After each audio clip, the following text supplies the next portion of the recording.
आज हम संविदा विधि के अंतर्गत कपट के बारे में और मिथ्या व्यपदेशन के बारे में डिस्कस करेंगे।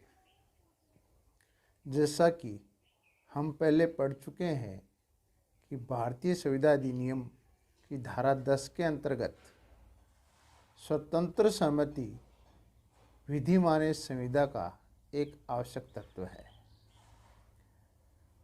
कपट स्वतंत्र सहमति को दूषित करने वाला तीसरा तत्व है। कपट क्या है?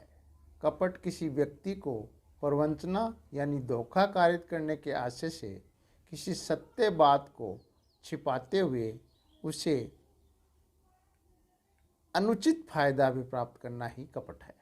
डेयरी बनाम पीक के मामले में न्यायमूर्ति हेनल ने कपट की परिभाषा देते हुए कहा, जब कोई व्यक्ति किसी बात के सत्य होने का कथन करता है जिसके सत्य कथन होने के बारे में उसका विश्वास नहीं है या ऐसा विश्वास करने का उसके पास कोई युक्तियुक्त आधार नहीं है और ऐसे कथन से उत्प्रेरित होकर कोई अन्य व्यक्ति ऐसा कोई कार्य कर लेता है जिससे उसे क्षतिकारित होती है, तो वह क्षतिग्रस्त व्यक्ति प्रवंचना के लिए वाद लाने का हकदार हो जाता है।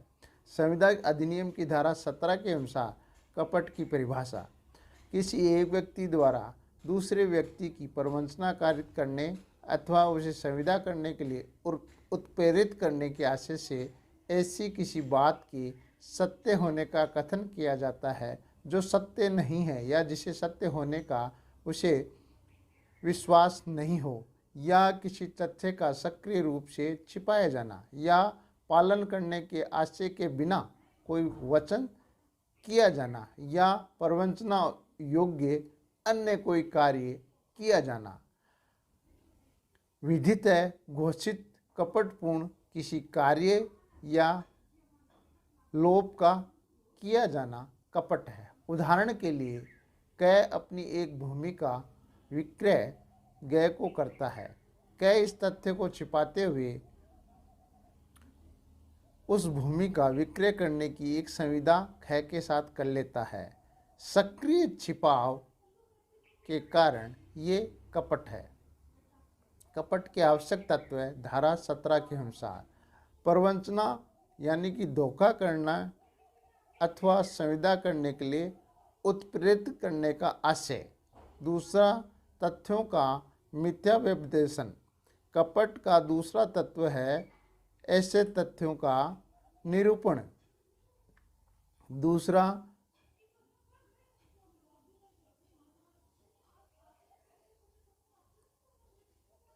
जो सत्य नहीं है या जिसके सत्य होने का विश्वास करने का कोई युक्तियुक्त आधार नहीं है, मिथ्या व्यपदेशन कहलाता है। इसलिए कपट के लिए आवश्यक है कि कथन करने वाला व्यक्ति उस कथन के मिथ्या होने की जानकारी रखता हो अथवा उसे कपट के बारे में सचेत हो। तीसरा, किसी तथ्य का सक्रिय छिपाव। किसी तथ्य को जानबूझकर अथवा विचारपूर्वक छिपाया जाना भी कपट का एक तत्व है। पालन करने के आशय के बिना किया जाने वाला कोई वचन। पांचवा है प्रवचना योग्य अन्य कोई कार्य। कपट में सबूत का भार। जो व्यक्ति कपट के आधार पर वाद लाता है उसे कपट को साबित करना होता है और ऐसा युक्तियुक्त संदेह से परे साबित किया जाना आवश्यक है। क्या कपट मौन रहना कपट है? किसी तथ्य के बारे में मौन रहना कपट नहीं है, लेकिन जहाँ बोलना कर्तव्य हो यदि मौन रहा जाता है तो ये कपट माना जाएगा। कर्तव्य से अभिप्राय यहाँ विधिक कर्तव्य से है, न कि मात्र नैतिक कर्तव्य से।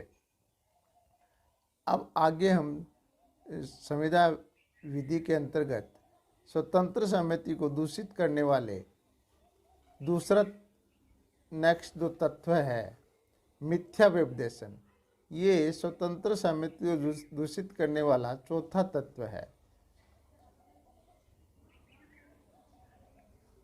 मिथ्या व्यपदेशन इसके अंतर्गत आते हैं उस बात को जो सत्य नहीं है ऐसे प्रकार से किया गया निश्चयात्मक व्याख्यान है जो उस व्यक्ति की जो उसे करता है जानकारी से समर्थित न हो, यद्यपि वह उस बात के सत्य होने की का विश्वास करता है। ऐसा कर्तव्य भंग जो प्रवंचना करने के आशय के बिना उस व्यक्ति को जो उसे करता है या उसे से व्युत्पन्न अधिकार के अधीन दावा करने वाले किसी व्यक्ति को कोई फायदा किसी अन्य को ऐसे भुलावे देकर पहुंचाए जिससे उस अन्य पर या उससे व्युत्पन्न अधिकार के अधीन दावा करने वाले किसी व्यक्ति पर प्रतिकूल प्रभाव पड़े, चाहे कितने ही सरल भाव से क्यों न हो। करार के किसी पक्षकार से उस बात के पदार्थ के बारे में जो उस करार का विषय हो वो भूल करना। इस प्रकार मिथ्या व्यपदेशन में नैतिक दोष नहीं होता, धोखा देने का आशय भी नहीं होता, सद्भावना विद्यमान रहती है, मात्र संयोगवश कोई पक्षकार भुलावे में पड़ जाता है। इस प्रकार धोखा देने के आशय के अभाव ही मिथ्या व्यपदेशन को कपट से अलग करता है। मिथ्या व्यपदेशन के आवश्यक तत्व धारा 18 के अनुसार एक पक्षकार द्वारा दूसरे पक्षकार से किसी तथ्य का निरूपण अथवा व्यपदेशन किया जाना। दूसरा तत्व ऐसे तथ्य के संबंध में जो वस्तुतः सत्य नहीं है, सत्य होने का विश्वास करते हुए निरूपण किया जाना। ऐसे निरूपण से दूसरे पक्षकार का भुलावे में पड़ जाना। एवं चौथा है ऐसे निरूपण का इस प्रकार का होना कि जिसका प्रभाव दूसरे पक्षकार के द्वारा संविदा पर स्वीकृति देने का हो। मिथ्या व्यपदेशन में सबूत का भार। मिथ्या व्यपदेशन को साबित करने का भार उस व्यक्ति पर होता है जो इसके अभिभावक का अभिकथन करता है। फॉर एग्जाम्पल, क ये अभिकथित करता है कि उसके द्वारा निष्पादित दस्तावेज मिथ्या व्यपदेशन से दूषित था। दुर्व्यपदेशन के अभिभावक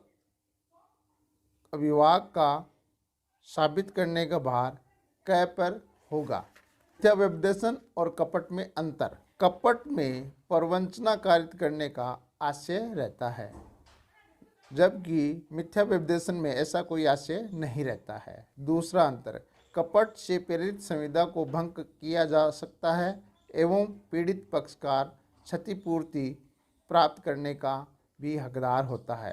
मिथ्या व्यपदेशन से प्रेरित संविदाओं को केवल भंग किया जा सकता है, क्षतिपूर्ति प्राप्त नहीं की जा सकती। तीसरा अंतर, कपट के मामलों में वह व्यक्ति जिसके विरुद्ध कपट का आरोप लगाया गया है अपने बचाव में ये कहकर उत्तरदायित्व से विमुक्त नहीं हो सकता कि पीड़ित व्यक्ति के पास सत्यता का पता लगाने के साधन मौजूद थे।